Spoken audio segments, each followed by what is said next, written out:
जो बेवजह लगता है तो वो, अब हालांकि इस फिल्म में वॉयलेंस उस तरह का तो है नहीं, तो लेकिन वो ना होते भी वो उसके बावजूद अनिल ने जिस तरह से वो डायरेक्ट किए फिल्म, वो मिट्टी के जो होते हैं ना डायरेक्टर, ने तो यहाँ से उड़ा, यहाँ मारा, वहाँ ज़मीन टूटी, वहाँ बिल्डिंग गिर गई, वैसे तो होता नहीं है ना, तो हम उससे मेल खाते हैं हमारा दिमाग, तो उस तरह की ये फिल्म है नहीं, स्वाभाविक तरीके से की हुई है, और मुझे लगता है वो बहुत ही पसंद आएगी लोगों को।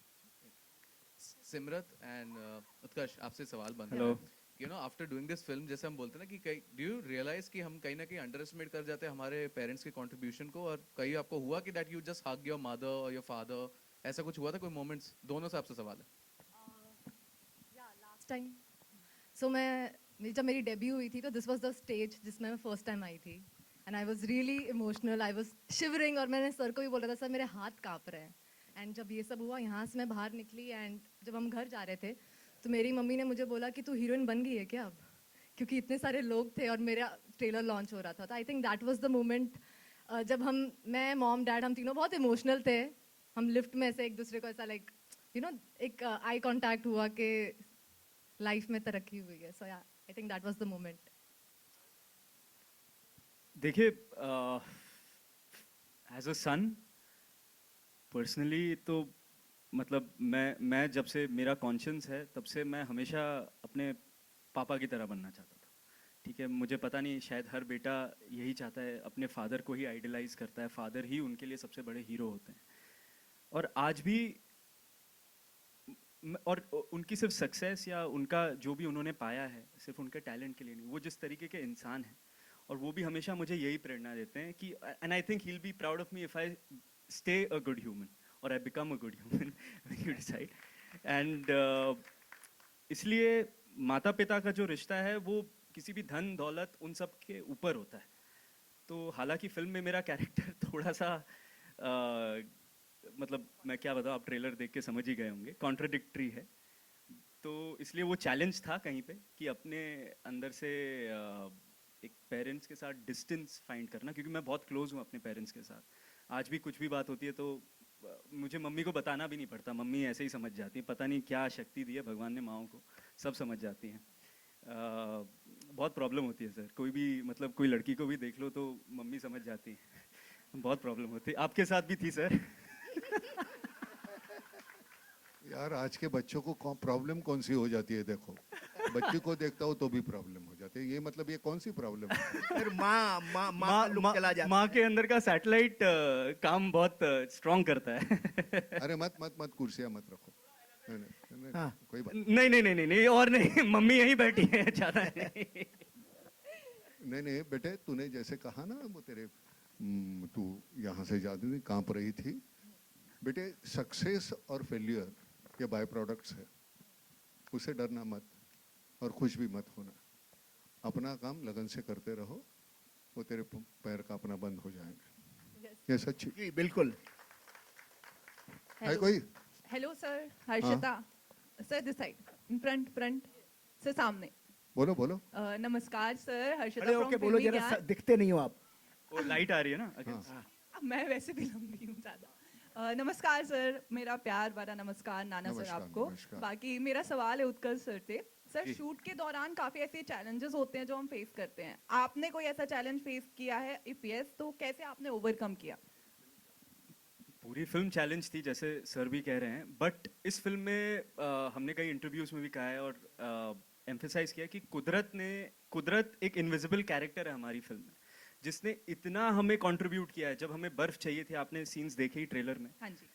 कोई वीएफएक्स नहीं है उनमें, वो रियल है। और जो घाट पे भी हम शूटिंग कर पाए, इतना क्राउडेड रहता है, रियल क्राउड में हमने गुरिल्ला शूटिंग स्टाइल किया है कहीं कहीं। तो जो मेरा और सर का एक सीन है, वो हज़ारों की एक्चुअल बनारस के टूरिस्ट के बीच में शूट किया, हमें पता नहीं था कैमरा कहाँ है, क्या है, हमें कैसे स्टेजिंग करना है, बट वो आई थिंक सर का एक एक्सपीरियंस है और उन्होंने मुझ पे भरोसा जताया, तो वो सब चैलेंजेस, बहुत चैलेंजेस लगे नहीं। इतने प्यार से बनी है फिल्म, एक एक कास्ट मेंबर जो है इस फिल्म का वो फैमिली की तरह हो गया था, चाहे इसमें थोड़े डिस्टर्बेंसेस हों फिल्म में। But as a crew, as a cast, मेरे लिए ये एक्सपीरियंस इतना स्मूथ था. पापा की फास्टेस्ट फिल्म है, 61 डेज में ख़त्म हो गई. खत्म हो 60-65 दिन में. और मैं मिस करूँगा. मेरे लिए शिमला, बनारस और भी जगह जहाँ पे भी हमने शूटिंग की, वो मैं बहुत मिस करूँगा. नाना सर के हाथ से खाना खाना मैं मिस करूँगा. उनके जैसा मिसल पाव कोई नहीं बनाता इस वर्ल्ड में. वाओ वाओ एक अल्टरनेटिव प्रोफेशन तैयार है मेरे पास. सर वो बेस्ट है, आप अमेजिंग कुक करते हो आप बहुत. हाँ जी सर बोलिए. आवाज नहीं आ रही, आप मैसेज कीजिए. हाँ अमित फ्रॉम दैनिक भास्कर. अनिल सर और नाना सर, आप दोनों से सवाल है कि इस तरह की फिल्में में जो मतलब है प्लॉट, वो हमने अवतार में या फिर बाबुल में भी मतलब देखा है कि भाई आज की जनरेशन के जो बच्चे हैं वो अपने पेरेंट्स के साथ किस तरह से मतलब बिहेव करते हैं. तो वो चीज़ थी मतलब कि मतलब ये हमें कैसे अलग रखना है और क्या क्या चीज़ें इसमें डालनी है सो दैट ये उन सब से अलग लगे. देखिए क्या है, हर 20 साल में ये राइट है कि एक ऐसी फिल्म बनती है बागवान या अवतार जैसी, लेकिन ये उनसे एकदम अलग है क्योंकि ये एकदम बहुत रियलिस्टिक ग्राउंड पे बनी है, आज के समाज की हालातों पे बनी है और बिल्कुल नॉन मेलोड्रामेटिक फिल्म है. आपने ट्रेलर से भी आपको लगा होगा. कैसा लगा आपको ट्रेलर? खूबसूरत सर, दिल को तो छुआ. ट्रेलर से आपको फील आया होगा.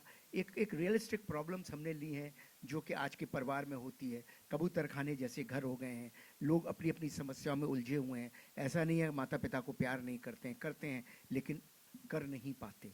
स्थितियाँ, विषम स्थितियाँ ऐसी होती हैं कि ऐसा हो जाता है. तो इसीलिए इस सब्जेक्ट को टच करना बहुत आवश्यक था.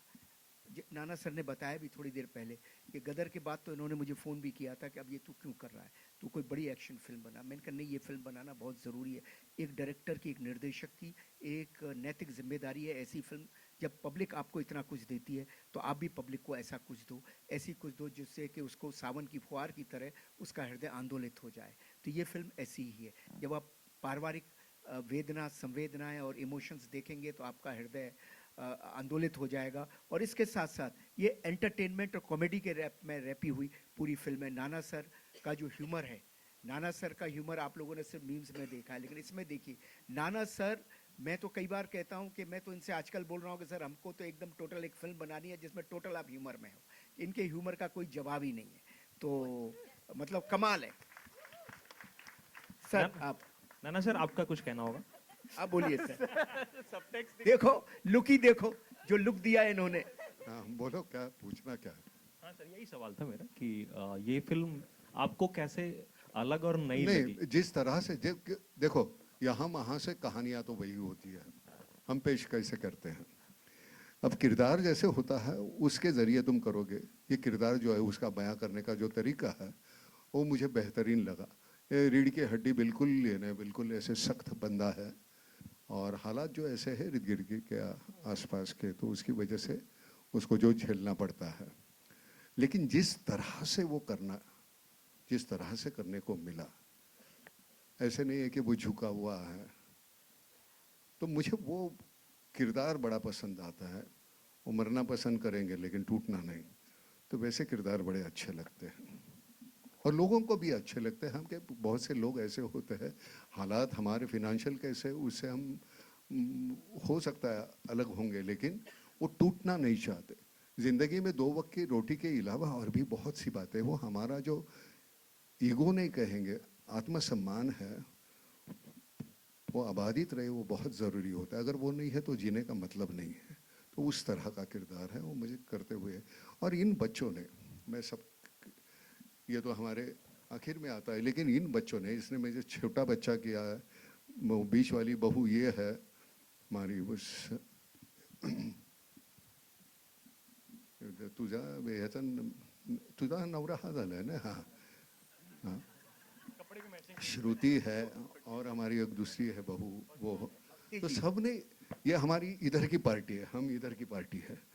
इतना, हाँ, इतना बेहतरीन काम किया है इन्होंने. अगर ये इतने सशक्त नहीं होते तो हमारी फिल्म उतनी अच्छी नहीं बनती. बहुत बेहतरीन काम किया है बहुत.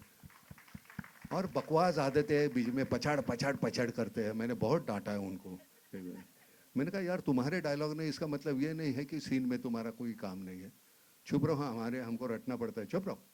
बहुत डांटा है. है ना श्रुति? अनिल सर से या हाँ जी।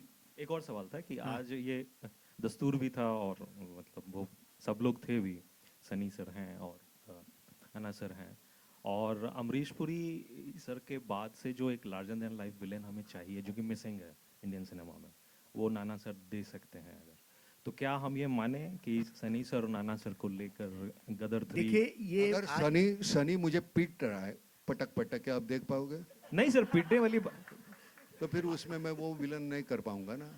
सर आपको थोड़ी पीटना, आपके गुर्गे पीटेंगे नहीं, फिर भी वो देखना नहीं, लोगों को इमेज, आप क्या करते हैं, आप मेल खाते हैं ना उस कैरेक्टर से, तब जाके आपको अच्छा लगता है। तो कुछ रोल ऐसे होते हैं कि वो हम चाहे फिर भी हम कर नहीं पाते जी। लेकिन वो करेंगे, हम कोई दूसरी अलग तरीके की फिल्म करेंगे, उसमें क्या है, कोई मारधाड़ की होनी चाहिए ऐसे कोई जरूरी नहीं है। हाँ पूछो भाई। हाँ जी। So, एक मिनट सर, एक मिनट बिफोर यू स्टार्ट. कौन पूछ रहा है? I wanted to ask a हाँ, question. पूछिए। Yeah, I'm Bharti Pradhan. नमस्कार। हाँ Bharti Namaskar. Ji. Hi. Anil ji, very nice trailer. Rula Diya, nice dialogues. Utkarsh, you seem to have a very interesting, different role. And you and Simrat, we've seen you together. Very good performance. Thank you so much. Yeah. Thank you. Lovely sari. Yeah. to Now, my what I stylist. wanted to ask all three of you जी। is what was it like working with Nana, who has a very slightly eccentric reputation? Apart from slightly eccentric? I am not slightly eccentric, I am पूरी तरह eccentric. मैं करना है तो पूरा करो ना, एक्सेंट्रिक स्लाइटली कैसे होता है? हमारे यहाँ स्लाइटली कुछ नहीं होता, होता है तो पूरा, नहीं तो कुछ नहीं होता। बताओ भाई। नाना सर जैसा बंदा, एक्टर, मतलब इम्पॉसिबल है। ये पूरी इंडस्ट्री में कहानियां चलती हैं, नाना ऐसे हैं, नाना ऐसे हैं, लोग नाना ही करते रहते हैं नाना के लिए। लेकिन मैंने जब नाना सर से मिला, पहली मुलाकात में ही नाना सर ने, जब ये यहाँ रहते थे वर्सोवा में, अपने हाथों से चाय पिलाई, अपने हाथों से खाना खिलाया। और जब नाना सर मुझे मिले और इतने प्रेम प्यार से रहे जिसका कोई हिसाब नहीं है। एक्टर पार एक्सलेंस है। आज की जन जी ऑडियंस देखेगी कि यार ऐसा एक्टर हमारे इस देश में हुआ। रहा उनके व्यवहार की बात, तो नाना सर टाइम के बहुत पंक्चुअल है। नाना सर काम के बहुत पंक्चुअल है। उन्हें काम सही चाहिए, उनका ही नहीं दूसरों का भी काम सही चाहिए। टाइम पर भी चाहते हैं सब आए, तो इसमें क्या गलत है? आप टाइम पे नहीं आते तो गलती आपकी है, नाना सर की तो है नहीं। और फिर आप नाना सर को बोलते हैं जो भी आपने शब्द बोला मैडम, समझे? और मैं तो बोल भी नहीं सकता वो शब्द नाना सर के लिए। और नाना सर काम में टोटली इन्वॉल्व है। इनके साथ शाम को हम हर सीन पर रिहर्सल कर लेते थे, डिस्कशन कर लेते थे पूरे। और सुबह जो 3 घंटे का सीन मैं किसी के साथ करता था, इनके साथ 1 घंटे में खत्म होता था। मैंने फास्टेस्ट फिल्म बनाई है इनके साथ। नॉर्मल कंडीशन में 100 दिन लगते हैं मुझे, मैंने 60 दिन में फिल्म बना ली, just because of Nana Patekar. So you imagine how what kind of a person is. लेकिन यस, आप काम सही नहीं करोगे, वो सीनियर भी है, उनका अधिकार भी है, और उनके पास नॉलेज भी है, ज्ञान भी है, और सिनेमा भी हम सबसे ज़्यादा जानते हैं, पढ़े भी बहुत ज़्यादा हैं। इतना ज़्यादा वर्ल्ड सिनेमा पढ़े हुए हैं कि आप पूछिए मत। और तो डेफिनेटली इनको नॉलेज है, तो हमको बोलेंगे ज़रूर, हमको सुननी भी चाहिए उनकी बात। अगर हम कुछ गलत कर रहे हैं तो हम गलत नहीं कर रहे हैं। तो नाना सर इज अ डार्लिंग, मतलब पूछो मत। 200 आदमियों को रात को रोज खाना खिलाते थे, इतना प्यार। खाना बाद में खुद खाते हैं, पहले सबको अपने हाथों से परोसते हैं, और हर एक की थाली में से एक एक गस्सा लेके अपना पेट भर लेते हैं। ऐसा तो बंदा है। माँ बनो ना तो बाप बनने का अधिकार मिल जाता है। जी बिल्कुल। तो पहले खिलाओ, फिर बाद में रट्टा लगा दो। Hello, hi, Prachi Sharma here from APM. एक मिनट रोकूंगा, एक मिनट। सर की फिल्म का म्यूजिक बहुत तगड़ा होता है, और मिथुन साहब यहाँ बैठे हुए, प्लीज आप स्टेज पे आए। मोंटी सर प्लीज मंच पे आए। और एक बार कादरी साहब आइए प्लीज, जोरदार तालियां। कादरी साहब, आजा, कादरी आजा। साहब, यार ये जिस तरह के कपड़े आप पहनते हैं ना, मैं समझ में नहीं आता यार। मेरे खेत में अभी ज्वार लगी है, वो पंछी बहुत आते हैं यार। बहुत पंछी आते हैं, सब ज्वार खा जाते हैं। एक दिन के लिए खड़ा हो जा, मेरी फसल बच जाएगी। हाँ लव यू बाबू, लव यू। Hello, hi. जी मैम प्लीज। हाँ जी, सबसे पहले तो सबको नमस्कार and congratulations to the entire team and cast. बहुत ही अच्छा ट्रेलर है, और मतलब बहुत ही इमोशनल है, दिल को सरवैया छूने किधर वाला है भाई? वो दिख ही नहीं रहा जब से। कहीं खारा होगा सरवैया। अमजद किधर है? ये दोनों खा पी रहे हैं क्या? ये क्यों नहीं आ रहे हो भाई? तुम लोगों को निमंत्रण देना पड़ेगा क्या? सुनील सरवैया जी और अमजद अली हमारे राइटर्स। मतलब खाने में ही लगे हुए हो। सिमरत ने बोला खारा होगा कहीं। शरीर से तो नहीं लगता भाई। जी हाँ जी सर, कैन आई कंटिन्यू ना? या किसी और को आना है प्लीज स्टेज पे आ जाए। नहीं नहीं मैम, वो नमस्कार तक हो गया है। हाँ जी ठीक है। हाँ जी, तो मेरा क्वेश्चन उत्कर्ष जी से है। जी उत्कर्ष, क्योंकि आपने जितनी भी फिल्म अभी आपने गदर 2 की है, उसमें जी। जितना भी एक्शन था मोस्टली सनी सर ने किया था। जी। आपका इमोशनल रोल ही था अपने फादर के जी, साथ। जी, जी। तो आपको एक प्रॉपर एक्शन फिल्म में हम कब देख सकते हैं? देखिए, मैं एक्शन के मेन मेकर तो यही है, बट रिगार्डलेस मैं ऐसे जॉनर वाइज मैं ये सब कुछ नहीं सोचता। अच्छा कैरेक्टर हो, अच्छी कहानी हो, मेन अच्छी कहानी जो मैं खुद इस ऐसे थिएटर में आके बैठ के देख सकूं, वैसी स्टोरी हो, तो मैं जॉनरा वॉनरा नहीं देखता। और नाना सर के साथ काम करने के बाद तो मुझे और ये बिलीव हो गया है कि आप दर्शक के लिए फिल्म बनाते हो, आप दर्शक की तरह सोचो।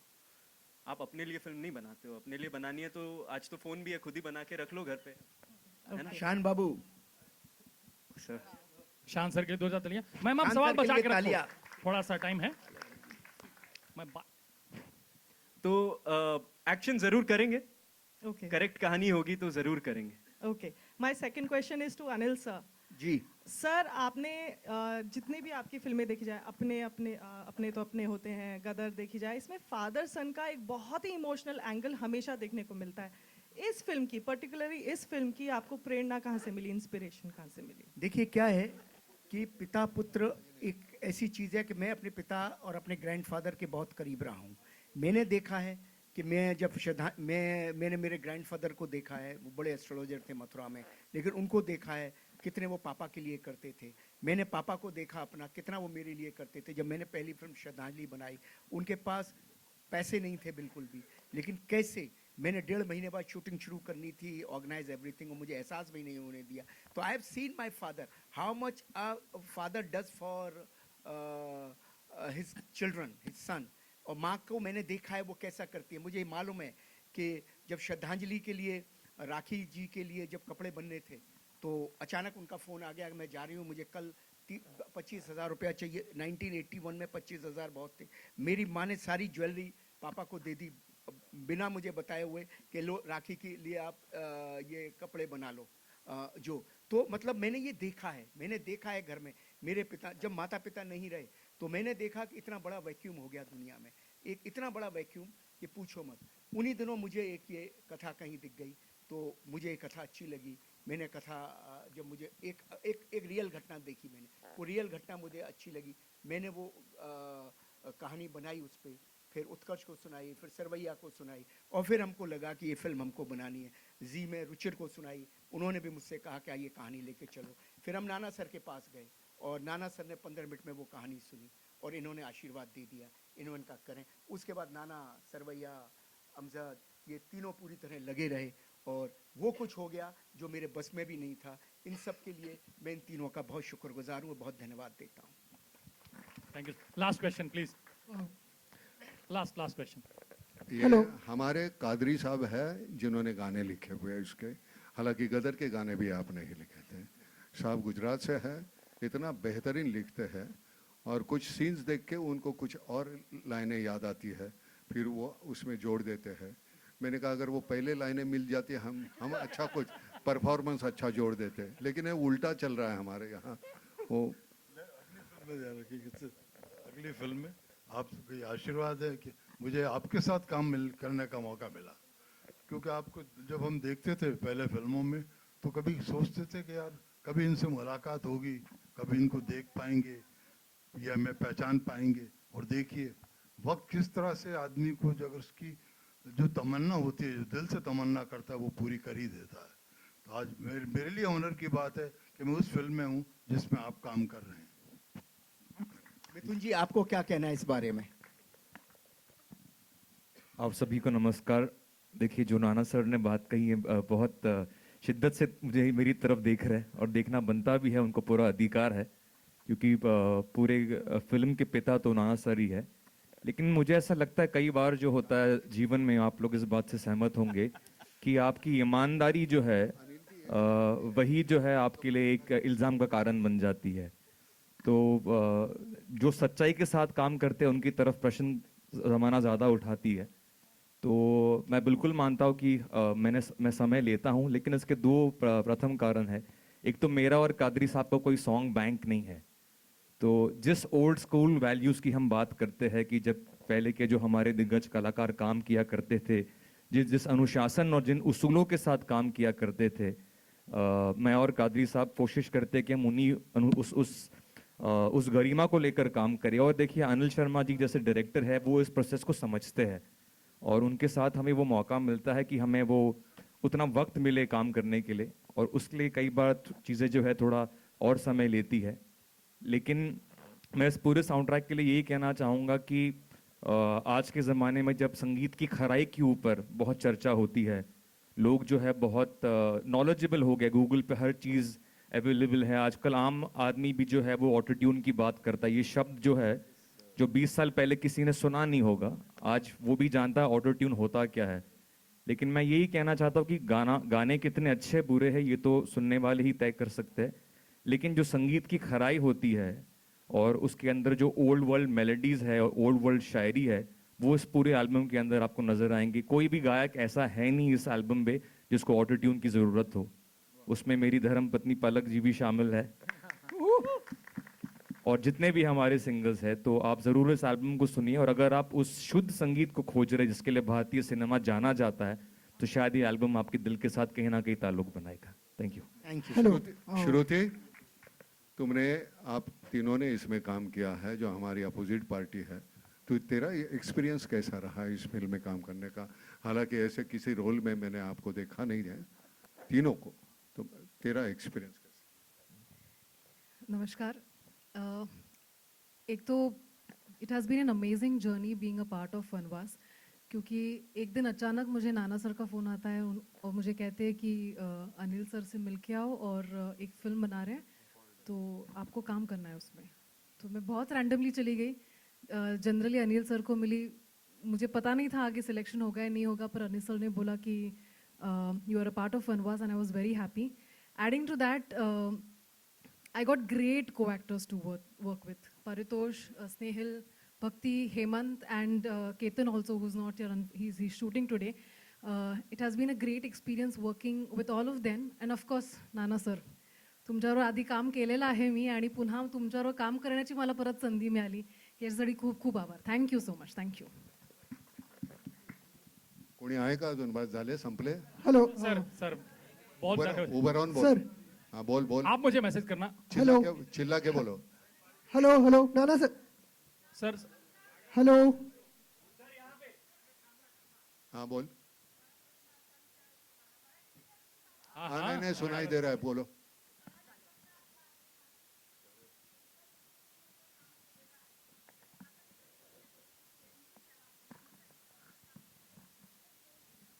जनरेशन असं काही नसतं. मी माझ्या मुलांबरोबर मोठा होत असतो, तर ते जनरेशन वेगळं आहे. मेरे जो बच्चे हैं वो जनरेशन अगली जनरेशन है, मेरे पोते हैं उसके अगली जनरेशन है.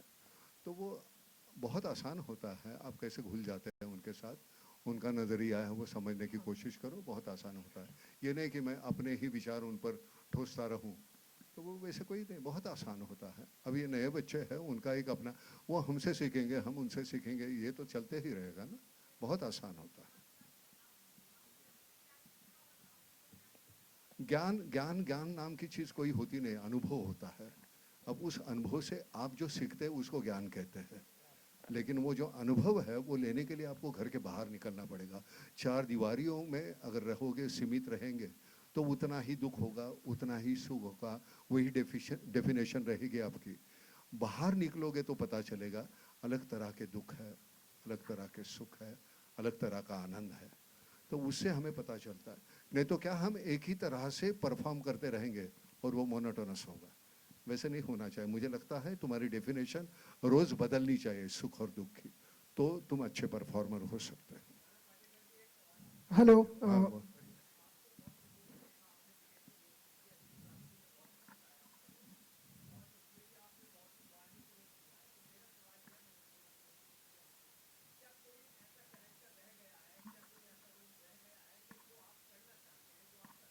करना चाहता था, भगत सिंह जी का रोल करना चाहता था। अब मेरी वो उम्र नहीं रही, वो उम्र नहीं रही। उनकी उम्र इतनी छोटी थी जब उनको फांसी हो गई, तो मैं वो कर नहीं पाऊँगा। लेकिन वो एक है मेरे, अगर मेरे लिए कुछ भगवान है तो मेरे क्रांतिकारी जो है वो सभी मेरे लिए भगवान है। हालांकि मैं मंदिर में बहुत कम जाता हूँ, जाता ही नहीं समझो बोल, लेकिन मुझे मेरे लिए वो लोग, तो मेरे घर में जो है तस्वीरें लगी हुई हैं माँ बाप के अलावा, बाबा आमटे और ताई आमटे, उनकी तस्वीर लगी हुई है जिनकी मैं पूजा कर सकता हूँ। नहीं, वक्त था, लेकिन मैं वो पैसे के पीछे पड़ा। मुझे घर लेना था, मुझे गाड़ी लेनी थी, तो उसमें वो उम्र चली गई। आज मैं जाके मैं कर सकता हूँ, लेकिन वो उम्र का तकाजा है। मैं जिस तरह के वो करने हैं वो वैसे ही रोल कर सकता हूँ, अब वैसे रोल नहीं कर सकता जो करना चाहता था। Anil sir, Utkarsh last question Deepesh, last जी। Question please please. मैं दैनिक जागरण से दीपेश पांडे, आपकी फिल्म के लिए ढेर सारी शुभकामनाएं। जी। आपकी बनारस आपकी फिल्म का एक महत्वपूर्ण हिस्सा है, और बनारस के बारे में ये कहा जाता है कि जो एक बार बनारस गया थोड़ा सा बनारसी तो होकर ही आता है। जी। तो मैं आप सबसे जानना चाहूँगा, नाना सर आपसे भी जानना चाहूँगा कि अगर आप लोग का बस चलता तो ऐसी बनारस की कौन सी वो चीज़ थी जो आप लोग अपने साथ हमेशा के लिए रख सकते? बनारस की यादें जो हमने शूटिंग की वो हमेशा हमारे साथ रहेंगी। गंगा के वो घाट, वो हम जाया करते थे बोट राइड, और सबसे ज़्यादा सबसे ब्यूटीफुल हमारे काशी विश्वनाथ के दर्शन जिनका हमने बड़ा आनंद लिया, और चाट पकौड़ियाँ, लस्सियाँ, आहा हा हा, अब नाम ले दिया तो यहाँ सबके मुंह में पानी आ चुका। मलाइयो मलाइयो समझे, और मगही पान, वहाँ का जो बनारसी पान, आहा हा, क्या बात है, बहुत कुछ आनंद है वहाँ। और उसके पहले तू गाना सुनने गया था वो भी बता देना।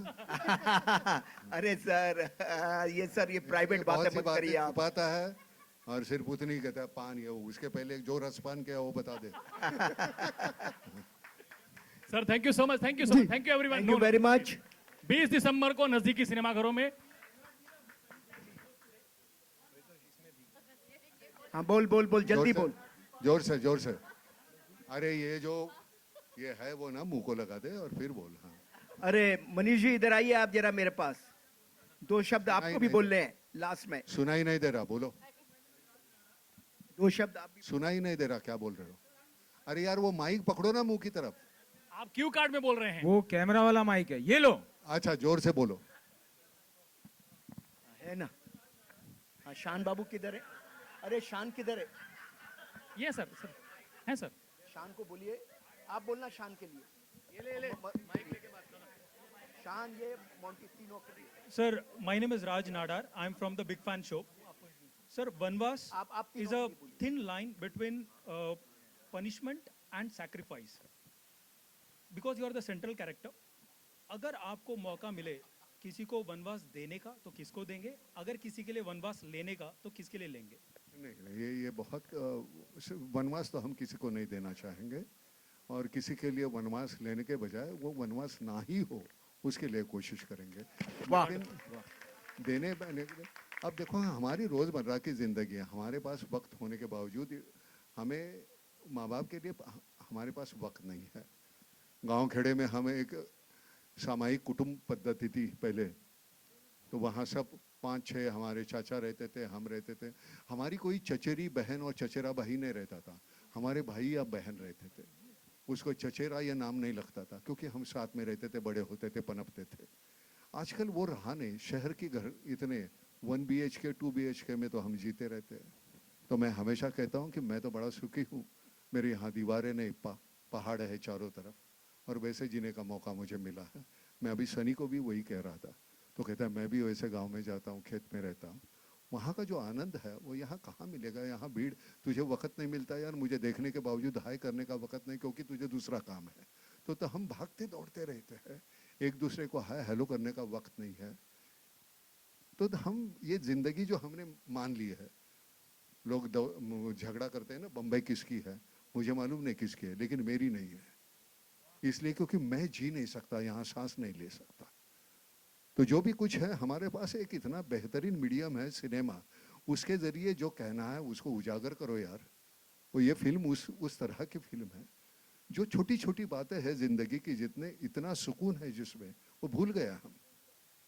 उसको उजागर करने का तरीका मैं सच कहता हूँ करते हुए काम किया हुआ है। मेरी फिल्म मुझे वो इधर गलत गलत है, इधर गलत है, ये नज़र आता है। ये फिल्म में मैं जितनी बार मैंने देखी है मेरे आंखें नम हो जाती है। मैंने कहा यार कमाल है, जिस तरह से लिखा हुआ, ये हमारा सिरवैया जो है और ये हमारा अमजद है, इन्होंने लिखी हुई इतनी बेहतरीन लिखी है।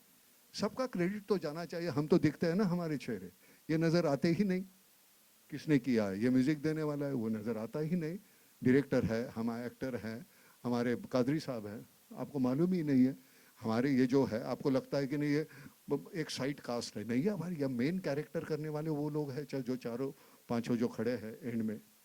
सबको सामने आना चाहिए, सबके हिस्से का मिलना चाहिए। हमारी निधि जो है जिसने हमारा एक छोटा सा किरदार भी निभाया, जिस तरह के कपड़े हमको पहनाए, हमने ज़िंदगी में पहली बार ऐसा पोशाक है हमारा, हमें बड़ा अच्छा लगा यार। मैंने कहा कितने अच्छी तरीके से हमें पेश किया है लोगों के सामने।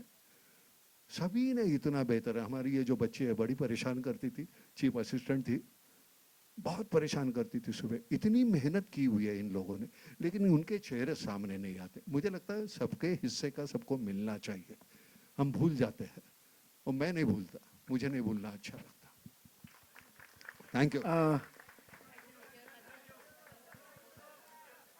एक minute sir, thank you so much. सवाल खत्म हो चुके हैं, बस दो बात। मनीष सर जो है इस फिल्म में कम सीन है क्योंकि सीन कम है, सो सर प्लीज।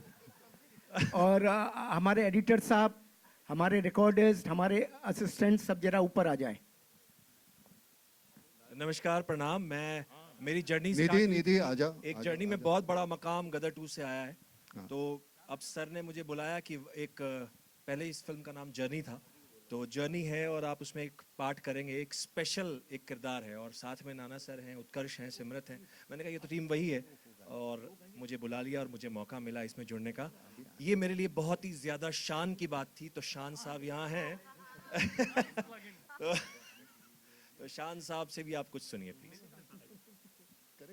सर दो मेरे लिए तो बहुत ही एक गाने का एक हिस्सा हूँ मैं इस फिल्म में, लेकिन मेरे लिए बहुत ही सौभाग्य की बात यह है कि मेरे सर को सिंगर जो है वो नाना पाटेकर सर खुद है और उन्होंने यार मुझे माफ करना यार, तुझे मेरे साथ गाना पड़ा। नहीं, आपने इतना अच्छा इसकी शुरुआत की है। और टू सिंग फॉर उत्कर्ष, मैं ट्रेलर्स देख रहा हूँ जिस तरह से you know both of you are so expressive without being overly expressive. Of course you have the Anil ji's craftsmanship with you. तो बस I like to thank Monty, Sunil कि मुझे इन्होंने याद किया। और ये बहुत छबीली के नैना कटीले कटीले, छबीली की नैना कटीले कटीले, करे घाव दिल पे, करे घाव दिल पे मेरे होले होले। Thank you so much everyone, thank you so much, thank you media, बहुत बहुत शुक्रिया आप सबका। Thanks a lot. आखिरी सवाल, खाना कहाँ है? Thank you so much sir, thank you so much. चलिए, thank you very much. Thank you Anil sir. 20 तारीख इसी थिएटर में, दूर भी नहीं। गदर में नाराज हो गए थे। मैं हो गया था सर। रियली? एक आर्टिस्ट को नाराज होना बनता है ना।